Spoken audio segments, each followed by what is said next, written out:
Hi guys, what's going on? Misha here. In today's video, we're gonna be going over the 3 metrics that you as a closer can use to see the biggest impact on your commissions, okay? In this video, I'm gonna be going over what these metrics are and most importantly, the exact tactics and strategies that my team and I use to implement with our closers that a lot of the times we see a 2-3x in commissions after we implement them, all right?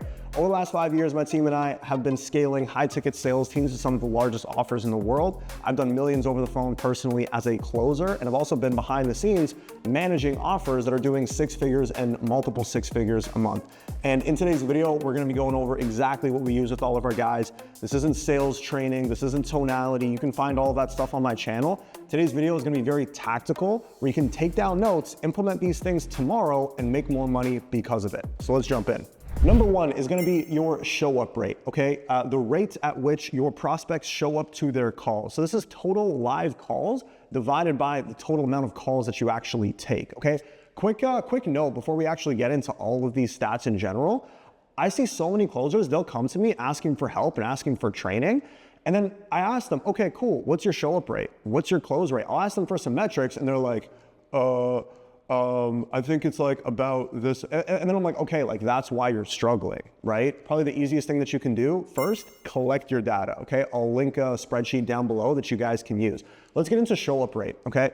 The rate at which your prospects show up for their call. What happens is like you might have, I don't know, 10 calls on the day, 6 people show up. Okay, let's say you have a 60% show up rate all week. You take 60 calls and whatever 60 times 0.6 is, that many people show up. If we can get, for example, 5 more people to show up for calls, 10 more people to show up for calls, and you can close an extra 2 deals, let's say, if you're earning a $500 commission on each one, what are you making, an extra $4,000 a month in commissions just because you focused on your show up rate? And the thing is, a lot of people fumble this one because they're just like either kind of lazy or like they don't really know what to do. This is probably the easiest thing that we're gonna be covering in today's video. 3 things that we do when it comes to show up rate, okay? We actually use these strategies. We had a top performing closer on an offer who was at a 51, 52% show up rate. Meanwhile, everyone else is closer to an 80% show up rate. He increased his show up rate using these 3 things that I'm about to get into. He increased it by like 15% in 2 weeks. He took it to like 77, 78% in commissions, and then almost doubling the total sales that he did for the month, partly because he increased his show up rate, okay? Step number 1, what you wanna do is, as a closer, set up your Calendly or whatever calendar software that you have on your phone. What you wanna do is set up your notifications. The moment that you get a book call, you wanna be notified, you wanna hear a sound. That way, within 5 minutes of that booking coming in, you can give your prospect a call. Okay, this is a concept called speed to lead. The faster that we get in contact with a lead, the higher likelihood that we're gonna close. I think they've done studies on this.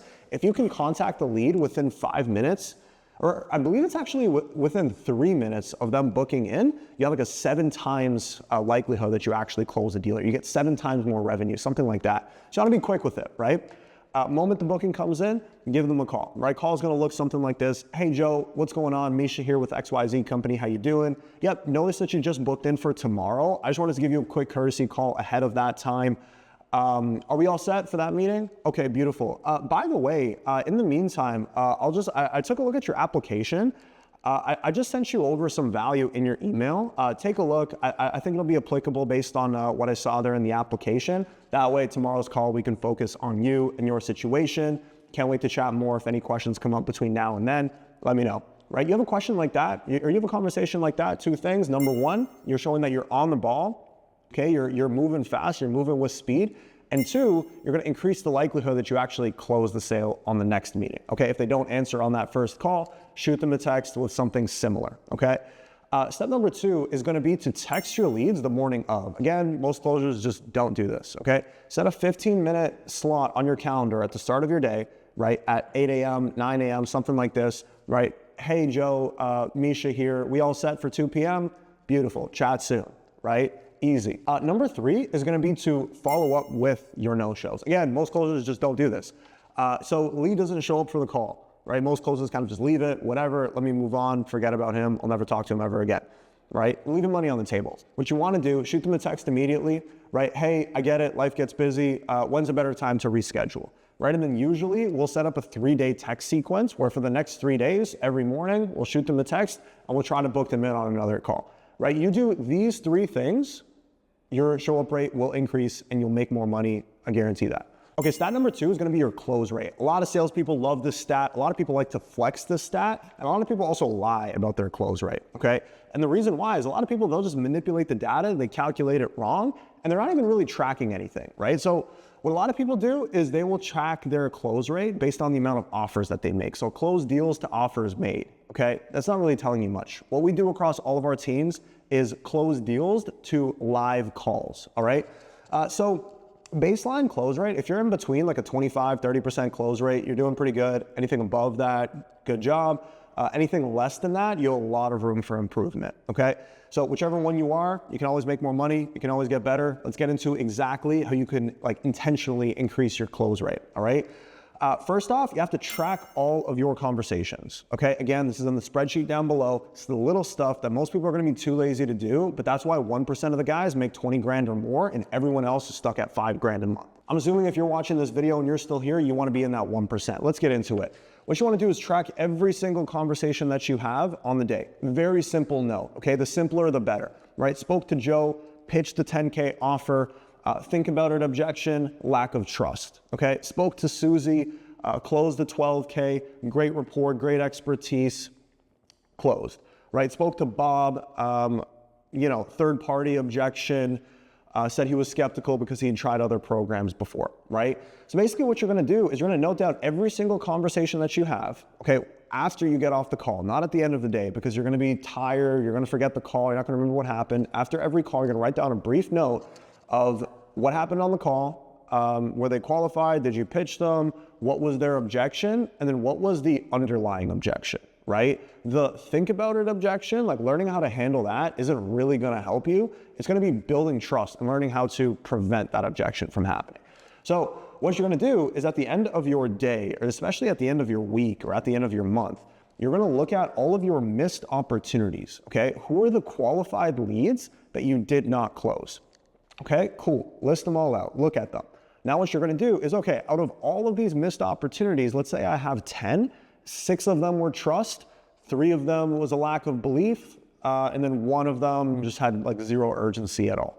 I'm going to commit all of my effort and my energy towards the trust, right? How can I build more trust on my calls? Something that I might do going into my next sales week is implement an actionable around trust, right? So like, for example, something that we do with some of our guys leading to 5-10% jumps in close rate, a lot of the times in less than a week, is we'll implement something like, okay, cool. Now on every single call, tell a personal story or tell a client story, right? That's gonna build a little bit more trust. And then we do that. And then at the end of the week, okay, cool. How many trust objections did we get? Less? Awesome, it's working, right? And then we're basically just gonna make really intentional adjustments day by day, week by week, month by month.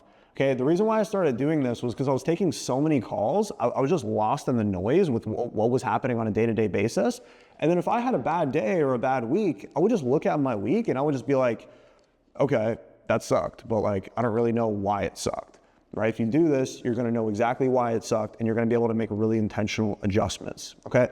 Bonus points, if you can find a closer on your offer who has a higher close rate than you, listen to them dealing with the exact same objection that you're struggling with, okay? If you can, and this is just something that we do with all of these metrics, right? If there's an outlier, so if there's someone who's doing better than everyone else with close rate or with any of these metrics, we just look at, okay, what is that person doing? And then we just systemize it across everybody else, right? So if you can find a closer on your offer that has a higher close rate, find the objection that you're struggling with the most, get a call recording from them, get 5 call recordings from them dealing with that same objection, write down like 2 actionable things that you can go and do on the next sales call that you take, and you're gonna slowly be able to increase your close rate. Okay, so last metric here is gonna be EPL, earnings per lead, okay? This is how we track the earnings per lead that comes in for the closer. Okay, so the way that you calculate this is gonna be total amount of revenue divided by your total amount of calls. If you take 100 book calls and you do $100,000 in revenue, you're operating at $1,000 earnings per lead, right? And you can apply this with inbound calls and outbound calls. And we actually track this across all of our teams to track inbound and outbound performance that we can decide who gets the most leads. Because if you think about it, like if you're a business owner, right, and you're spending $200 to book a call on a sales guy's calendar, and you have Joe who has $1,000 earning per lead, and then you have Sally who has a $250 earnings per lead, you're gonna pack out Joe's calendar before you give a single call to Sally. So like, this is why you as a closer, you should be tracking your EPL, and you should make this your goal to max this out as much as possible, because the higher that this number gets, the more opportunities that you are gonna get and the more money you're gonna make. The thing with EPL though is the way that we track this, we compare this to other metrics that we can come to data-driven decisions, right? So for example, let's say you have a high close rate and a low EPL. So like, you're closing at a high rate, you're closing a lot of deals, but your EPL is below baseline, right? Why would that be? That would be because you're not closing enough cash up front, right? You're most likely, pitching your lowest ticket offer. You're not pitching high enough. More likely, you're settling for a lot of payment plans, right? That's really common. So like, let's say for example, like I see this a lot, it's crazy, with people who do like, random sales trainings, and then they come to us for help. I'll hear them objection handling, and it's like, oh yeah, I just want to think about it. I'm not totally sure if I'm going to be able to see results with this. Just let me sleep on it and I'll let you know. And then they resort straight to a payment plan, rather than deal with the underlying objection, which is a lack of certainty. Where if they just built up value, figured out where the uncertainty came from, gave them some clarity, gained a few commitments, they'd probably be able to close in full. But instead, they're settling for a payment plan and collecting, less than 50% up front, right? So high close rate, low EPL, you're devaluing your program, you're settling for too many payment plans. You probably have to work on your objection handling, and use your payment plan as a last resort. Now let's think about a high EPL with a low close rate, right? So someone has a really high EPL, but they're barely closing anybody. So this would be the opposite, right? Where now the closer is disqualifying too many leads. They're cherry picking their leads, right? They might have prospects who hop on the call. They have, certain limiting beliefs. Maybe they're a little bit vague. Maybe they're giving you some, obstacles and some problems early on, and then you just disqualify them. Or like, you just take them off the call and say, hey, book a call when you're ready, right? And then you're basically only going for the highest sales possible, right? A closer like this has massive room for improvement. Because if he just tried a little bit harder and just put in extra effort with other calls, he could probably double the amount of sales that he's making, right? What needs to be trained? Probably a lot of objection prevention, probably a lot of questions that need to be asked earlier. But that's something where it's like, when we determine that, now we can go and look at a call recording and figure out the source of that problem. Last thing is gonna be a low close rate and a low EPL. If this is you are in a sales slump, okay, which is okay, it's part of the game. You're gonna run into more sales slumps in the future. Your success in sales comes down to your ability to get in a slump and get out of it as fast as possible, okay? What I do when a guy is in a sales slump, all of the stuff that I'm talking about right now, right? Sure, let's focus on the actionables. Let's get the show rate up. Let's get the tracking set up. Let's make intentional improvements. But really, the main thing when you're in a slump, it's really your mindset. It's really your mindset and your approach, right? The only difference between a hot streak, when you're just crushing it and you're closing everybody, versus a cold streak, it's your belief that you're going to close the next person that you speak to. Like, think about it. Like, if you go like 10 for 10 back to back, you close 10 people in a row. On your 11th call, your confidence is way up. You know that you're going to close the next deal, right? And you have that kind of energy. You're detached from the sale, right? You're confident, you're not needy, you don't have any commission breath, and you typically keep that momentum going, right? Now, it's the opposite when you're in a cold streak, right? If you've missed the last 10 deals, in your head, you're like, chances are I'm not going to close the next one. I have rent coming up. I'm tight on cash. I need this sale because my manager is giving me shit. And then now you have commission breath. Now you become needy. And then what happens is your intentions switch from, hey, I'm here to help this person and serve this person, to I'm here to close a deal and collect cash. Or I'm here to close a sale and collect cash. That intention, that's why people get stuck in sales slumps for a long time, right? So what I'm looking at with a closer who has a low EPL, low close rate is, sure, all the sales stuff is great, but let's look at the mindset. How can we change that? I usually look at a personal audit, right? Where, okay, we'll go back to the drawing board. Okay, great, man. What are your goals 3 years from now? Okay, cool. You want to be making $250,000 a year. You want to be living in XYZ location. Awesome. Let's look at your day-to-day actions. Let's look at your routine, your wake-up time, your gym. Are you eating healthy? Are you drinking a lot of water? Like, this stuff seems very basic, but like, this is the foundation of everything, right? And then most of the times, they're not, right? Cool. We align all of those actions with the long-term goals. That's going to get you into a better state on your calls. And usually we can get guys out of a sales slump just with a simple audit just like that. Okay, that's all I got for today's video, guys. Hope you got value. Down below is gonna be a link to a spreadsheet that you can use. There's no like opt-in or paywall or anything like that. Just go and copy and paste the Google Doc, make your own copy. And I'm also gonna link a video that I think will help a lot. It's gonna be about preventing objections, right? Especially when it comes to close rate. You wanna be focusing on prevention as opposed to handling, right? So I think you're gonna get a lot of value from that. Check it out. Let's get this bread, guys. Let's keep getting better, and I will see you on the next one. Cheers.